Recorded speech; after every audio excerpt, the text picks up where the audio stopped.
अस्सलाम वालेकुम दोस्तों। आज हम बात करेंगे कि फ़र्ज़ नमाज के बाद आप सल्लल्लाहु अलैहि वसल्लम कौन से वज़ाइफ पढ़ते थे। तो फ़र्ज़ नमाज सलाम फेरती ही सबसे पहले हमें 3 मरतबा अस्तग़फ़िरुल्लाह कहना चाहिए। उसके बाद पेशानी पे दाया हाथ रखकर ये दुआ पढ़ना भी साबित है आप सल्लल्लाहु अलैहि वसल्लम से, बिस्मिल्लाहिल्लज़ी ला इलाहा इल्ला हुवल रहमानुर रहीम, अल्लाहुम्मा अज़हिब अनिल हम्म वल हुज़्न अनिल हम्म वल हुज़्न। ये नाज़रीन कोशिश करें हम अल्फाज भी अपने दुरुस्त कर ले, हा और हा में हम फ़र्क करें। ये किसी मौलवी साहब कारी साहब से आप वक्त ले लें, दिन के 15 मिनट भी अगर हम कुरान की तिलावत को दे देंगे तो इंशाल्लाह हमारा कुरान दुरुस्त हो जाएगा और ये दुआएं वगैरह भी हम सही अल्फाज के साथ पढ़ेंगे, उसका असर भी फिर सही हमें महसूस होने लगेगा। ये पढ़ते थे आप सल्लल्लाहु अलैहि वसल्लम। और उसके बाद ये दुआ अल्लाहुम्मा अंतस्सलाम व मिनकस्सलाम व तबारकत या ज़ल जलाली वल इकराम, ये पढ़नी चाहिए। और ये दुआ रब्बी अइन्नी अला ज़िक्रिका व शुक्रिका व हुस्न इबादतिक, ये मुख्तसर सी दुआएं आप सल्लल्लाहु अलैहि वसल्लम पढ़ते थे। उसके बाद अगर सुन्नत है तो फिर सुन्नत पढ़नी चाहिए। उसके बाद फिर एक दुआ है जो आप सल्लल्लाहु अलैहि वसल्लम की तमाम दुआओं की निचोड़ है, यानी आप सल्लल्लाहु अलैहि वसल्लम ने ज़िंदगी पर जितनी भी दुआएं मांगी है वो सब इसमें आ जाती है। इंतहाई आसान दुआ है, हमें कोशिश करनी चाहिए, पढ़नी चाहिए, जो आप सल्लल्लाहु अलैहि वसल्लम ने हज़रत अबू उमामा रज़ी अल्लाह तआला अन्हु को तालीम फरमाई थी। तिर्मिज़ी की रिवायत है, अल्लाहुम्मा इन्नी अस्अलुका मिन खैरि मा अस्अलुका मिन्हु अब्दुक व नबियुक मुहम्मद सल्लल्लाहु अलैहि वसल्लम व नऊज़ु बिका। अगर आप जमा इज्तिमाई दुआ कर रहे हैं तो नऊज़ु बिका, और अगर इनफरादी है तो अऊज़ु बिका। इसी तरह अल्लाहुम्मा इन्नी अस्अलुका अगर आप खुद अपने लिए मांग रहे, और अगर आप जमा इज्तिमाई दुआ कर रहे अल्लाहुम्मा इन्ना नस्अलुका आएगा। फिर अल्लाहुम्मा इन्ना नस्अलुका मिन खैरि मा सअलका मिन्हु अब्दुक नबियुक मुहम्मद सल्लल्लाहु अलैहि वसल्लम व नऊज़ु बिका मिन शर्रि मा इस्तआज़का मिन्हु अब्दुक नबियुक मुहम्मद सल्लल्लाहु अलैहि वसल्लम व अंतल मुस्तआन व अलैकल बला व ला हौला व ला कुव्वता इल्ला बिल्लाहिल अलिय्यिल अज़ीम। ये दुआ आप सल्लल्लाहु अलैहि वसल्लम की तमाम दुआओं का निचोड़ है।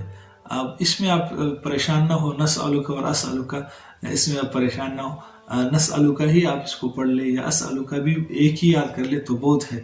अगर नहीं है तो मैं इसके स्क्रीनशॉट्स आपके सामने अभी शेयर करता हूँ, तो उसको भी आप देख ले। अच्छा, और जो शख्स हर नमाज के बाद आयतुल कुर्सी पढ़ता है तो उसकी और जन्नत के बीच में सिर्फ मौत आयल है, यानी कि ये बंदा है और ये जन्नत है, बीच में सिर्फ क्या है, मौत है। जब मौत आएगी तो बंदा डायरेक्ट जन्नत में जाएगा। क्या? जो हर फर्ज नमाज के बाद आयतुल कुर्सी पढ़ता है, यानी 5 नमाजों के बाद हमें आयतुल कुर्सी पढ़े तो सिर्फ जन्नत में जाने के लिए हमें मौत की देर होगी। नाज़रीन, ये मैंने खुद लिखी है किताब गुलदस्ता फलाह, ये वज़ाइफ उससे मैं आपको बता रहा हूँ, और ये काफ़ी मेहनत के साथ ये वज़ाइफ जमा किए गए, मुख्तलिफ़ किताबें पढ़कर वहाँ से वजीफ़े जमा किए गए जो आपकी खिदमत में पेश किए जा रहे हैं। जो शख्स हज़रत सुफियान बिन उयैना रहमतुल्लाह अलैह फरमाते हैं, जिसने 5 नमाजों के बाद अपने वालिदैन के लिए दुआएं की तो वालिदैन का हक अदा हो जाएगा। और वालिदैन के लिए दुआ करना रिस्क की आसानी का भी सबब है, इंसान का रिस्क ज़्यादा हो जाता है। तो आसान सी दुआ है, रब्बिरहमहुमा कमा रब्बयानी सगीरा। ये दुआ अगर याद नहीं तो उर्दू में, पश्तो में, ब्लू में, जो भी आपकी ज़बान है उसमें आप दुआ कर ले, या अल्लाह मेरे वालिदैन की मग़फ़िरत फरमा, उन पर रहम फरमा, उनके हक़ में दुआ करनी है। तो अल्लाह ताला इन बातों पे अमल की तौफीक अता फरमाए। फ़र्ज़ नमाज के बाद और भी कुछ आमाल है, वो ये है कि आप अपने पेशानी पे अल्लाह लिख ले अपनी संगुली से, और अपने दिल पर भी आप अल्लाह लिख ले दिल से। इससे आपका दिल भी मजबूत होगा, नूरानियत भी आएगी, चेहरे में भी नूरानियत आएगी, दिल में भी नूरानियत आएगी, और अल्लाह ताला के करीब आप होते जाएंगे। और इसी तरह बाज़ बुज़ुर्गों ने बताया कि दाएं हाथ सर पे रख कर 11 मरतबा जो या कविय्यु पढ़ेगा, या कविय्यु, तो उसका दिमाग तेज़ होगा, उसकी यादाश्त बढ़ेगी। वैसे यादाश्त बढ़ाने के लिए सबसे बड़ा वजीफ़ा अपने नज़रों की हिफाजत है, क्योंकि अल्लाह पाक जो इल्म देता है वो ऐसे दिमाग में नहीं आता जो पलीद हो, जिसमें गंदगी हो। जैसे उस प्लेट में हम नहीं खाते जिस प्लेट में गंदगी हो, तो इसी तरह अल्लाह पाक उस दिमाग में भी इल्म नहीं डालता जिसमें गंदगी हो। तो अपने आप को बचाना चाहिए बदनज़री से।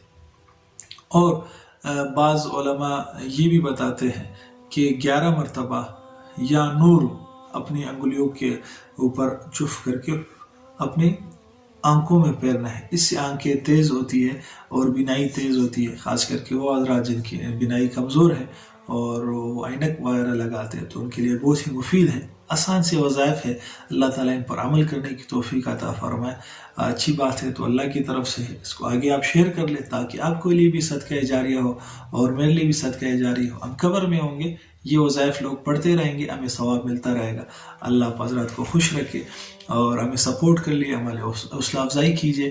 اس چینل کو سبسکرائب کر لیں اور اس ویڈیو کو زیادہ سے زیادہ شیئر کریں. جزاکم اللہ خیر.